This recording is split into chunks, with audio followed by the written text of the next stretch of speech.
أعوذ بالله من الشيطان الرجيم. بسم الله الرحمن الرحيم. قالوا يا موسى إما أن تلقي وإما أن نكون نحن الملقين. قال ألقوا. فلما ألقوا سحروا أعين الناس واسترهبوهم وجاءوا بسحر عظيم. وأوحينا إلى موسى أن ألقي عصاك فإذا هي تلقف ما يافكون. فوقع الحق وبطل ما كانوا يعملون. فغلبوا هنالك وانقلبوا صاغرين. وألقي السحرة ساجدين. قالوا آمنا برب العالمين رب موسى وهارون.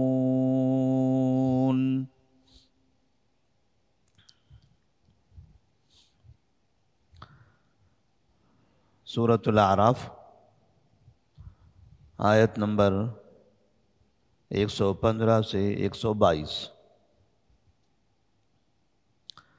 اللہ تبارک و تعالیٰ نے موسیٰ علیہ السلام کا فرعون کی قوم کے ساتھ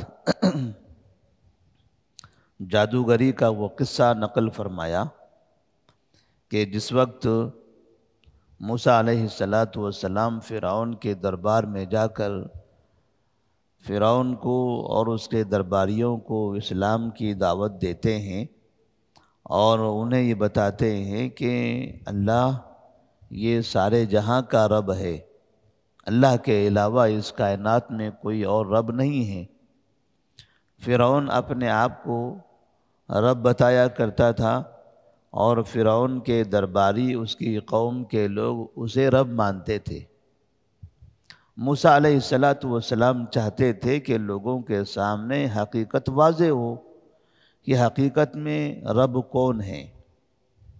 رب جو جس نے ساری کائنات کو، زمین و آسمان کو پیدا کیا، وہ رب ہے، یا یہ چھوٹا سا بادشاہ جو اپنی سانس، اپنی زندگی میں بھی وہ اللہ کا محتاج ہے، وہ کسی بھی چیز پر قدرت نہیں رکھتا، اس کے پاس کوئی قوت نہیں ہے، اور اس کو حکومت بھی اللہ نے دی ہے، اور اللہ تبارک و تعالیٰ چاہے تو اس کی حکومت کسی بھی وقت چھین سکتا ہے۔ جو اپنی زندگی کا خود کا بھی وہ مختار نہیں ہے، بھلا وہ رب کیسے ہو سکتا ہے؟ لیکن سرکشی، بے معنی، جھوٹ، فساد، یہ ایسی چیزیں ہیں کہ یہ چیزیں انسانوں کو حق بات قبول کرنے سے روکتی ہیں، حق بات قبول کرنے نہیں دیتی۔ تو فرعون اور اس کے درباری بھی موسیٰ علیہ السلام کی بات نہیں ماننا چاہتے تھے، اور ساتھ میں موسیٰ علیہ السلام کو قوم کے سامنے ذلیل کر دینا چاہتے تھے۔ تو اس کے لیے انہوں نے مصر کے الگ الگ علاقوں سے بڑے بڑے جادوگروں کو جمع کیا۔ جس وقت انہوں نے دیکھا کہ موسیٰ علیہ السلام کے پاس ایک لاٹھی ہے، اور اس لاٹھی کو انہوں نے جب زمین پر پھینکا تو اس سے ایک سانپ بن گیا، اژدہا بن گیا، اور پھر وہ دربار میں ادھر ادھر گھومنے لگا۔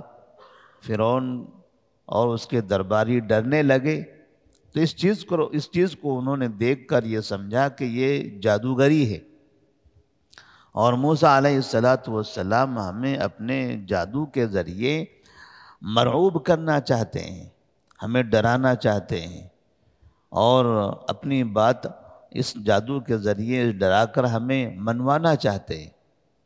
لہذا انہوں نے سوچا کہ اس جادو کے مقابلے کے لیے بڑے بڑے جادوگروں کو جمع کیا جائے۔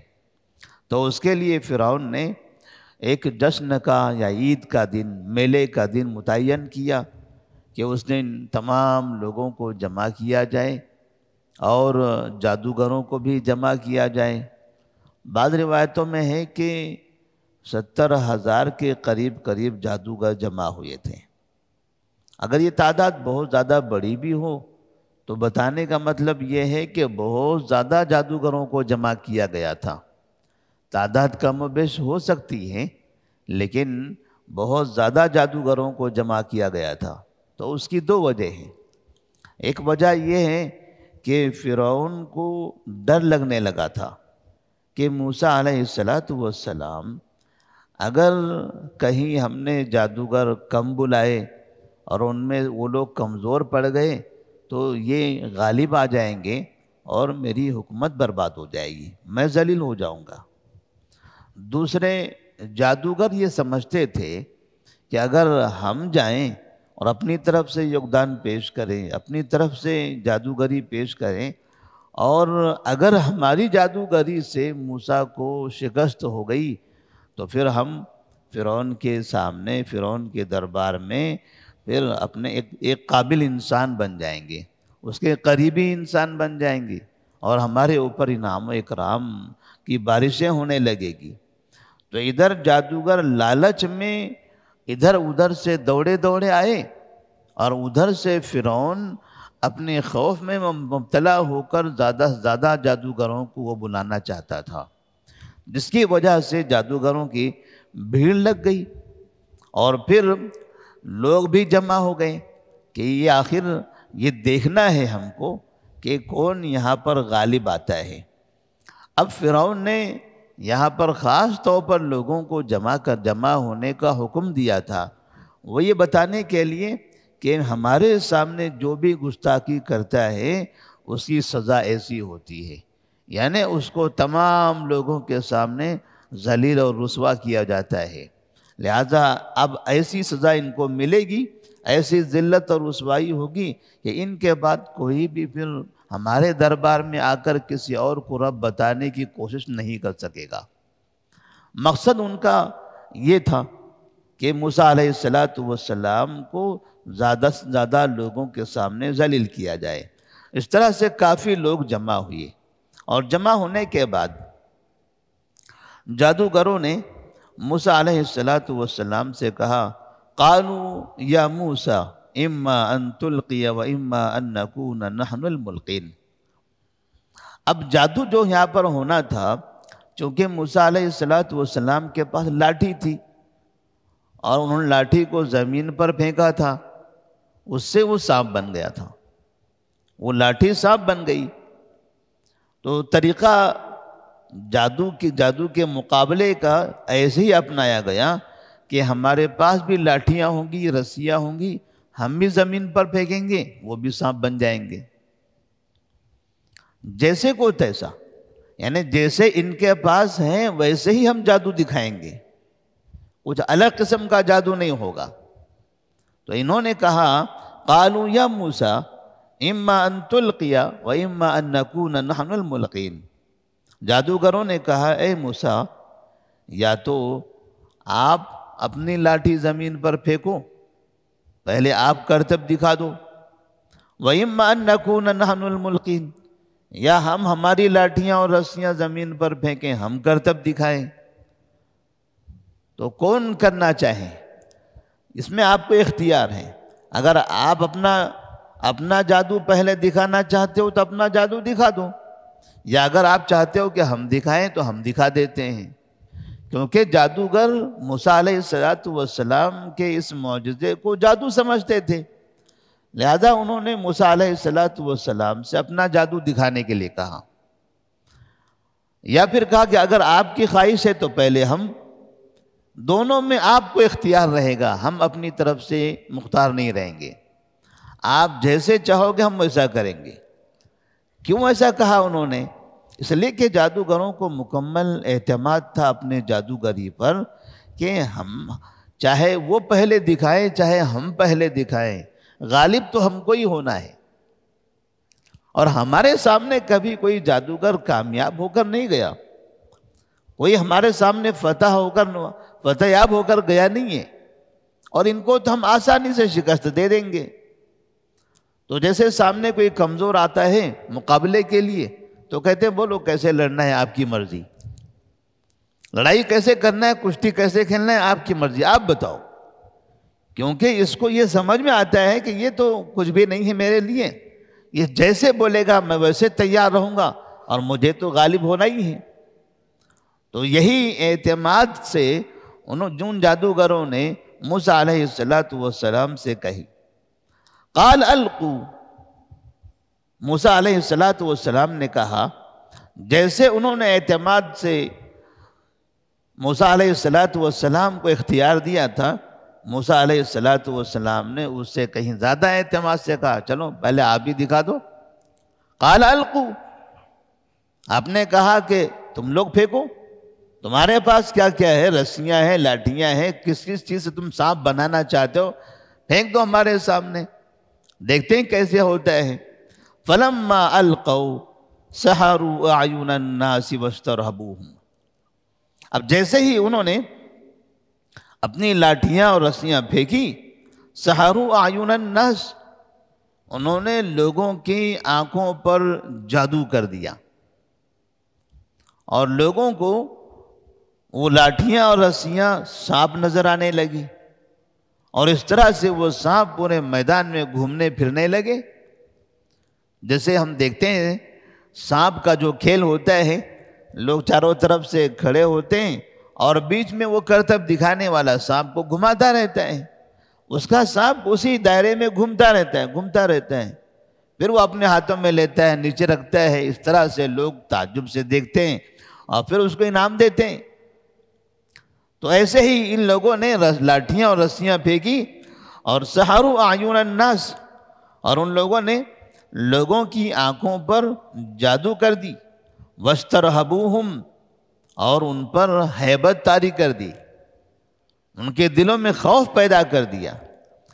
لوگوں نے جب دیکھا اتنی بڑی تعداد میں سانپ گھوم رہے ہیں تو لوگ ڈرنے لگ گئے، جو اطراف میں لوگ کھڑے تھے وہ ڈرنے لگ گئے۔ وجاءوا بسحر عظیم، حالات کے اعتبار سے اتنی بڑی تعداد میں جادوگر آئے تھے، تو ان لوگوں نے جو لاٹھیاں اور رسیاں پھینکی تو بہت سے سانپ بن گئے۔ وجاءوا بسحر عظیم، وہ لوگ ایک بہت بڑا جادو لے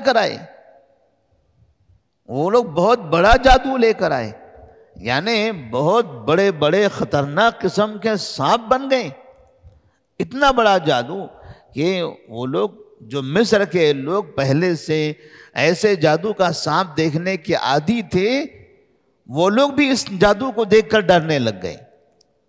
جن کو پہلے سے عادت ہوتی ہے تو اگر پہلے اسی انداز کے ہوں تو ڈرنے لگے، لیکن اس کے مقابلے میں بہت بڑا ہو تو کہیں گے آج تک تو ہم نے کبھی ایسا دیکھا نہیں تھا، یہ جادوگر ہمارے ہی وہاں کے ہیں لیکن ایسا جادو ہم نے کبھی دیکھا نہیں تھا، یہ تو آخری ہے، یعنی بہت بڑا جادو ہے یہ تو اللہ تبارک و تعالیٰ فرماتے ہیں وجاءوا بسحر عظیم، وہ لوگ بہت بڑا جادو لے کر آئے۔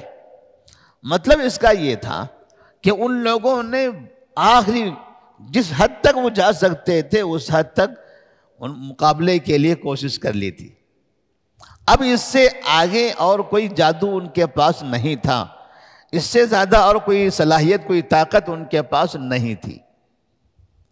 تو ظاہر سے بات ہے جب آدمی اپنی طرف سے ساری طاقت میدان میں جھونک دے، اب اگر وہاں شکست ہو جائے تو اس کے بعد کیا رہ جائے گا؟ اس کے بعد تو کچھ نہیں رہنے والا۔ اگر تھوڑی سی طاقت جھونکتا ہے تو کہتا ہے ٹھیک ہے ابھی تو تم نے اس کو شکست دی ہے، میرے پاس اس سے بڑا ہے، پھر دیکھیں گے بعد میں، میرے پاس اس سے بڑی چیز ہے، اس سے بڑا لشکر ہے، اس سے بڑی قوم ہے، اس سے بڑی فوج ہے، میں ان کو ساتھ میں لے کر لڑتا ہوں۔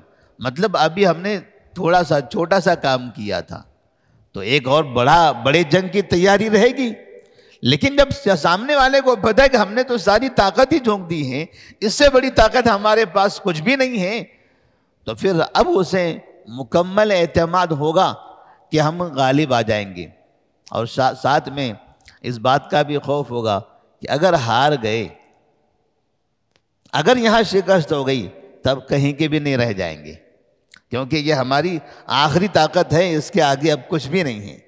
وَجَاءُوا بِسِحْرٍ عَظِيمٍ، سورہ طٰہٰ اور دیگر سورتوں میں اللہ تبارک و تعالیٰ فرماتے ہیں يُخَيَّلُ إِلَيْهِ مِن سِحْرِهِمْ أَنَّهَا تَسْعَىٰ،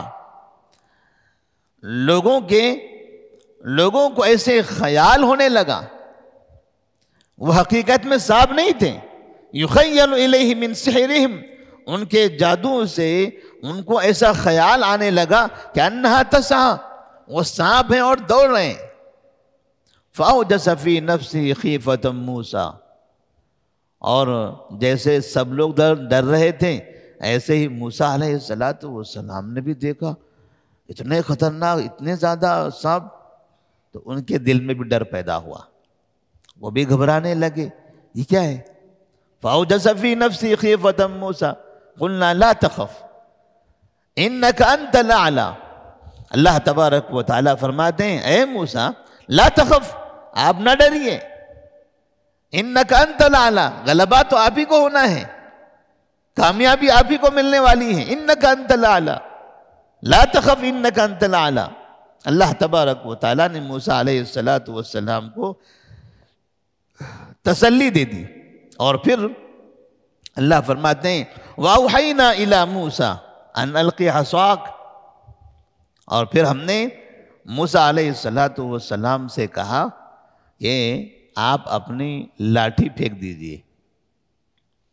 اب اتنا بڑا جادو تو لوگوں نے دیکھ لیا، لوگوں کا ذہن بن گیا ہوگا کہ اب اس کو ختم کرنے والی کوئی طاقت ہی نہیں ہے، اور موسیٰ جیسا انسان اب وہ ان کا مقابلہ بالکل بھی نہیں کر سکے گا۔ قوم کو اندازہ ہو چکا اور جادوگروں نے بھی اپنی ساری طاقت لگا دی ہے، انہیں بھی یقین ہو گیا کہ اب اس سے بڑھ کر کوئی جادو مصر میں ہے ہی نہیں، تو کیوں وہ جادو کا مقابلہ جادو سے کرنا چاہتے تھے؟ کیوں؟ اس لیے کہ وہ یہ سمجھتے تھے کہ موسیٰ علیہ السلام کے پاس جو چیز ہے وہ جادو ہے، اور انہیں یقین تھا کہ اگر یہ جادو ہے تو یقیناً ہم اس کو شکست دیں گے، ہم انہیں شکست دیں گے، اور انہیں اس بات پہ یقین بھی تھا، وہ جانتے بھی تھے، انہیں بتایا بھی گیا تھا، فرعون بھی یہی سمجھتا تھا، فرعون کے درباری بھی یہی سمجھتے تھے، جن لوگوں نے ان کی لاٹھی کو اژدہا بنتے ہوئے دیکھا، سانپ بنتے ہوئے دیکھا، انہوں نے یہی سمجھا تھا کہ یہ جادو ہے۔ لہذا اب موسیٰ علیہ السلام کے اس چیز کو جادو سمجھ کر یہ ان سے بڑا جادو لے کر آئے اور کئی سانپ بنا کر دکھا دی، آپ کے پاس ایک سانپ ہے، یہ لو ہمارے پاس اتنے سانپ ہیں، آپ سے زیادہ ہیں ہمارے پاس۔ تو اللہ تبارک و تعالیٰ نے یہاں پر موسیٰ علیہ السلام سے کہا وَأَوْحَيْنَا إِلَى مُوسَىٰ أَنْ أَلْقِ عَصَاكَ، نبیوں کو اللہ تبارک و تعالیٰ قوم کو اسلام کی طرف راغب کرنے کے لیے کیسی کیسی چیزیں عطا کرتا ہے۔ یہ سانپوں کا جو کھیل ہو رہا تھا، یعنی اس طرح سے کسی نبی کی زندگی میں ایسا نہیں ہوا۔ کبھی لوگوں نے کہہ دیا یہ پہاڑ کے اندر سے اونٹنی نکال لو، تو نبی نے اللہ تعالیٰ سے دعا کی اور پہاڑ میں سے اونٹنی نکل گئی۔ کبھی لوگوں نے کہا کہ چاند کے 2 ٹکڑے کرو، نبی نے اللہ تبارک و تعالیٰ کے حکم سے چاند کے 2 ٹکڑے کر دیے اشارہ کرنے پر، یعنی اس طرح کے معجزے آتے تھے۔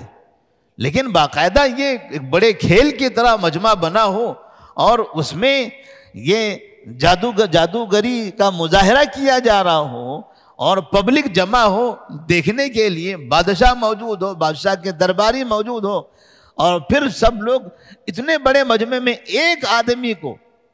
اکیلے ایک آدمی کو اتنا بڑا مجمع مل کر ذلیل کرنا چاہتا ہو، یعنی ایسا تاریخ میں بہت کم ہوا ہے۔ تو موسیٰ علیہ السلام جو اللہ تبارک و تعالیٰ نے فرمایا وَأَوْحَيْنَا إِلَى مُوسَىٰ أَنْ أَلْقِ عَصَاكَ، اور ہم نے موسیٰ علیہ السلام کو حکم دیا کہ آپ اپنا عصا، اپنی لاٹھی ڈال دیجئے، پھینک دیجئے۔ فَإِذَا هِيَ تَلْقَفُ مَا يَأْفِكُونَ، موسیٰ علیہ السلام نے لاٹھی پھینکی، اور جیسے ہی لاٹھی زمین پر پھینکی وہ بڑا سا اژدہا بن گیا، وہ بھی بڑا سا اژدہا بن گیا. فَإِذَا هِيَ تَلْقَفُ مَا يَأْفِكُونَ. لیکن یہ اژدہا کیا کرتا تھا؟ وہ اژدہوں کے بیچ میں گھومتا نہیں تھا، ان کے سانپوں کو نگلنا شروع کر دیا. اب لوگ جو دیکھ رہے تھے کہ ایک بہت ڈھیر سارے سانپ پبلک میں گھوم رہے ہیں اور لوگ انہیں دیکھ کر ڈر رہے ہیں، آہستہ آہستہ سانپوں کی تعداد کم ہونے لگی. کہاں گئے یہ سارے کے سارے سانپ؟ یہ سب موسیٰ علیہ السلام کے لاٹھی سے بنے ہوئے سانپ کے پیٹ میں جا رہے ہیں. فَإِذَا هِيَ تَلْقَفُ مَا يَأْفِكُونَ. تو ایسی صورت میں اس نے ان کے بنائے ہوئے سانپوں کو نگلنا شروع کر دیا. جو انہوں نے خیالات میں بنائے ہوئے تھے وہ حقیقت میں نہیں تھے، وہ جادو کا کھیل تھا. تو ان ساری بناوٹی چیزوں کو موسیٰ علیہ السلام کے لاٹھی سے بننے والے اژدہے نے نگلنا شروع کر دیا. اب جیسے سانپ ختم ہوتے چلے گئے، لوگ بھی پریشان، اور جن لوگوں نے لاٹھیاں اور رسیاں پھینکی تھی وہ بھی پریشان. اب آگے کیا کریں گے؟ جو لاٹھیاں تھی وہ پھینک دیا تھا، وہ سانپ بن کے موسیٰ علیہ السلام کے اژدہے میں داخل. جو رسیاں تھی وہ بھی ڈال دی تھی، وہ بھی غائب. اب ان کے ہاتھ میں اب جادو دکھانے کے لیے کچھ بھی نہیں ہے، ہاتھ خالی ہو گئے. یہاں جادوگر پریشان ہو گئے، یہ کیا؟ ہم نے جتنی تیاری کی تھی وہ ساری تیاری ختم ہو گئی، بیکار ہو گئی. فَوَقَعَ الْحَقُّ وَبَطَلَ مَا كَانُوا يَعْمَلُونَ. حق یہاں پر غالب ہو گیا. وَبَطَلَ مَا كَانُوا يَعْمَلُونَ. اور وہ لوگ جو کر رہے تھے، جو کرتب دکھا رہے تھے، جادوگری کا جو مظاہرہ کر رہے تھے، وَبَطَلَ مَا كَانُوا يَعْمَلُونَ، وہ سب کے سب برباد ہو کر رہ گیا. حق غالب آ کر رہ گیا، اور بقیہ جو یہ لوگ کر رہے تھے وہ برباد ہو گیا. یہ نہیں کہا کہ موسیٰ غالب آ گئے، بلکہ کہا کہ فَوَقَعَ الْحَقُّ، حق غالب آ گیا. مطلب اس کا یہ ہے کہ حق چاہے موسیٰ علیہ السلام کے ساتھ ہو، چاہے عیسیٰ علیہ السلام کے ساتھ ہو، چاہے ابراہیم علیہ السلام کے ساتھ ہو، یا محمد صلی اللہ علیہ وسلم کے ساتھ ہو، یا کسی بھی انسان کے ساتھ ہو، کسی مسلمان کے ساتھ ہو، جہاں بھی حق ہوگا وہ غالب ہو کر رہے گا. حق کو غلبہ ہونا ہے. حق کسی کے ساتھ بھی ہو سکتا ہے. اگر بادشاہ کے ساتھ حق ہے تو بادشاہ کو غلبہ ملے گا. تو وہ غلبہ بادشاہ کا نہیں ہے، وہ غلبہ حق کا ہے. اگر کسی مزدور کے ساتھ حق ہے تو اسے غلبہ ملے گا. یہ مزدور کا غلبہ نہیں ہے، وہ حق کا غلبہ ہے. ایسے حق جہاں ہوگا وہاں اس کو غلبہ حاصل ہوگا. لہذا حق پر چلنے والے پھر غالب آئیں گے.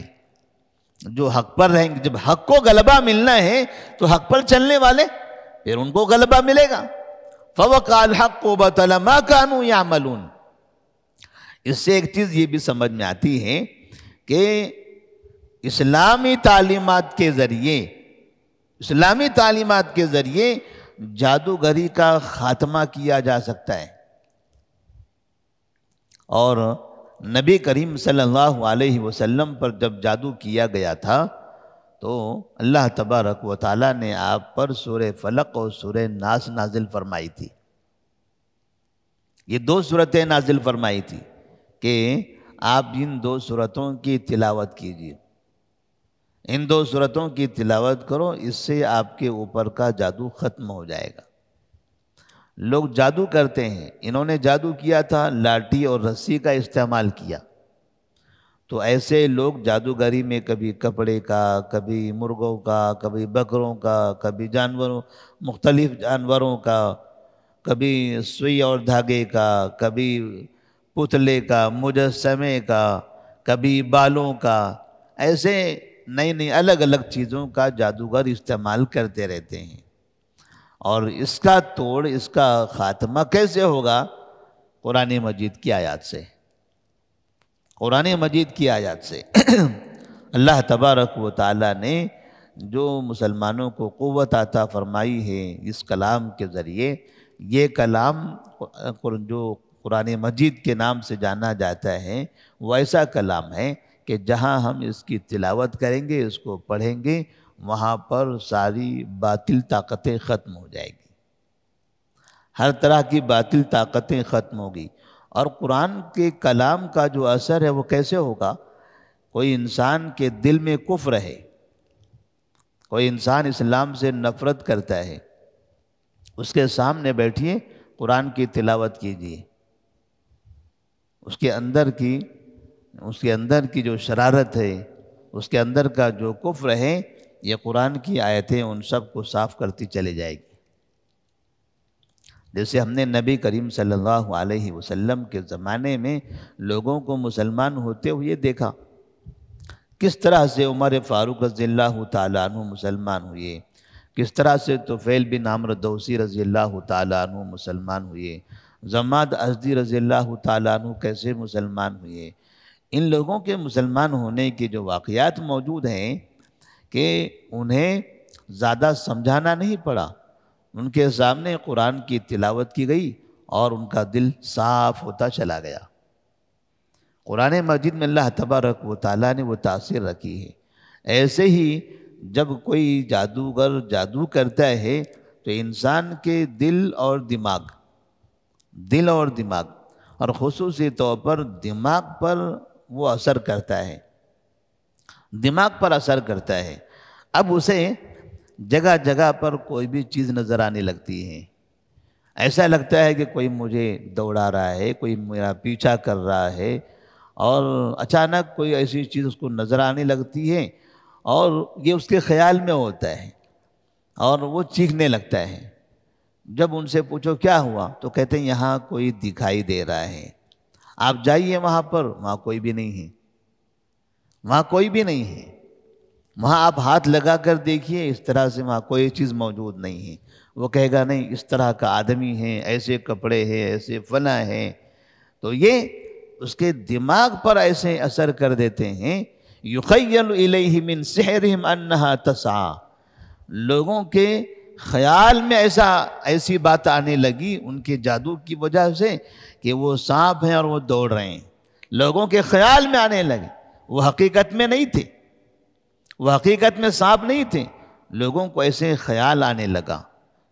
اس لیے کہا اللہ تبارک و تعالیٰ نے سحروا اعین الناس، انہوں نے لوگوں کی آنکھوں پر جادو کر دیا، انہوں نے لوگوں کی آنکھوں پر جادو کر دیا۔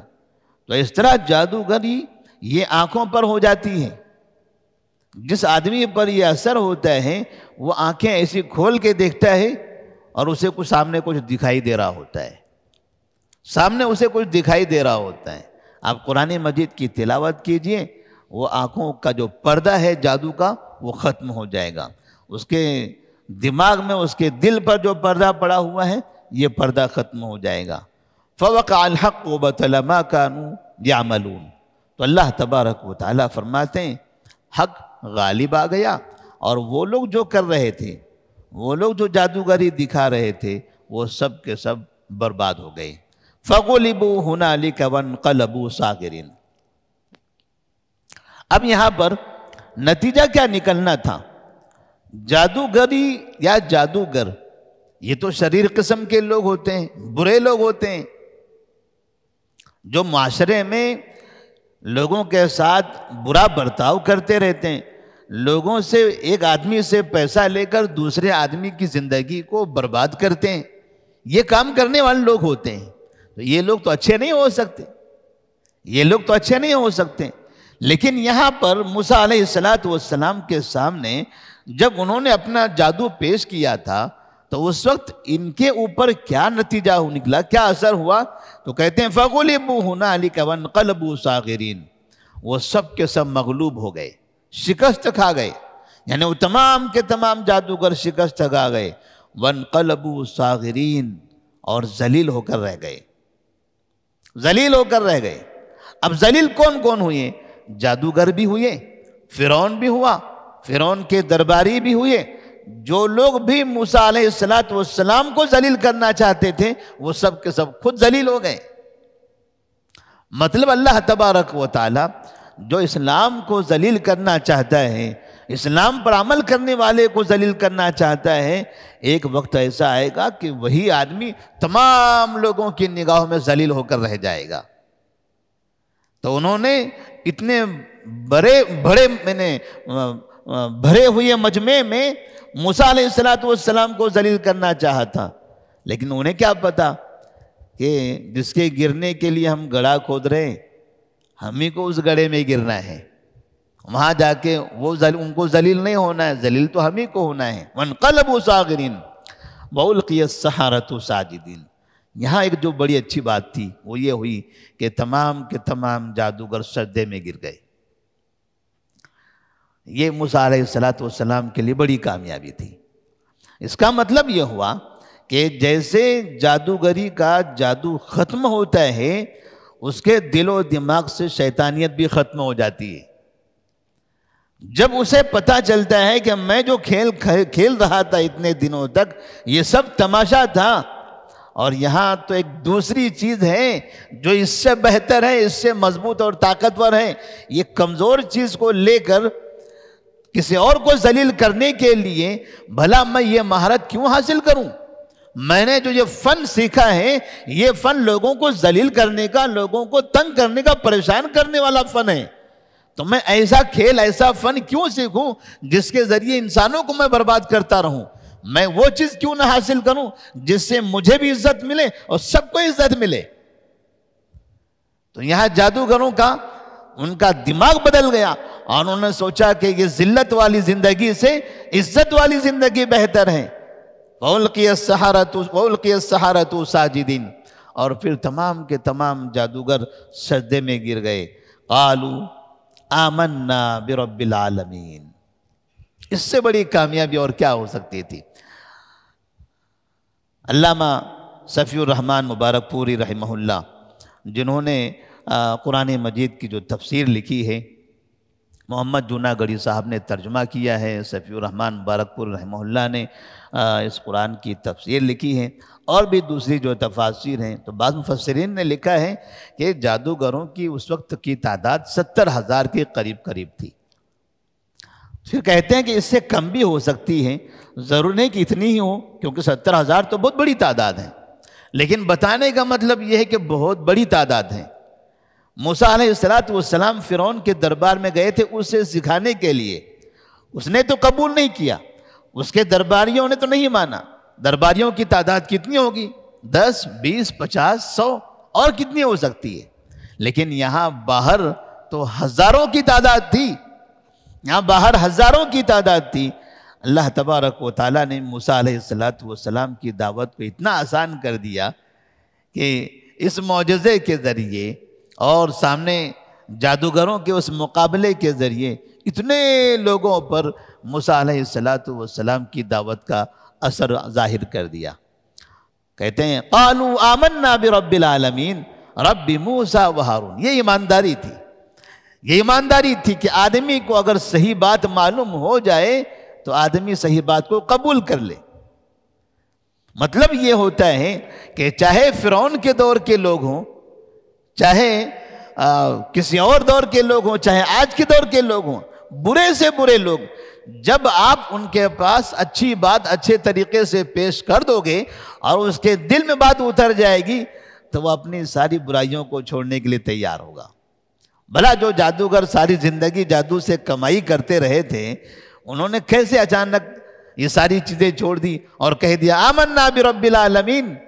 لہذا یہاں صرف رب العالمین پر ایمان کا اظہار نہیں تھا، بلکہ اس بات کا بھی اعلان تھا کہ آج سے ہم جادوگری مکمل چھوڑ رہے ہیں، کیونکہ رب العالمین پر ایمان کا مطلب جادوگری کے ساتھ اب کھیلنا نہیں ہے، اب جادوگری کو ترک کرنا پڑے گا۔